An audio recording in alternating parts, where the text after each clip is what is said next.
আমি lieutenant commander Tarek Ahmed, staff officer operation, Bangladesh coast guard পশ্চিম zone. গোপন সংবাদের ভিত্তিতে আজ 2 ফেব্রুয়ারি 2025 আনুমানিক ভোর 5টায় বাংলাদেশ কোস্টগার্ড পশ্চিম জোনের অধীনস্থ বিসিজি আউটপোস্ট নলিয়া এবং বাংলাদেশ পুলিশের সমন্বয়ে কামারখালী উপজেলার কালীনগর বাজার সংলগ্ন এলাকায় আমরা একটি যৌথ অভিযান পরিচালনা করি।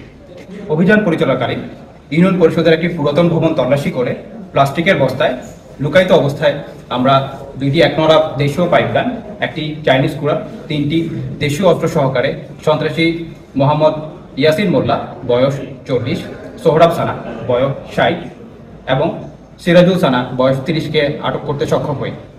আটককৃত সন্ত্রাসীরা উক্ত অস্ত্রসমূহ ব্যবহার করে ঘের এলাকায় ঘের দখল করতে বলে জানা যায়। এছাড়াও আটককৃত আসামিদের বিরুদ্ধে দাকব থানায় একাধিক মামলা রয়েছে বলে জানা যায়।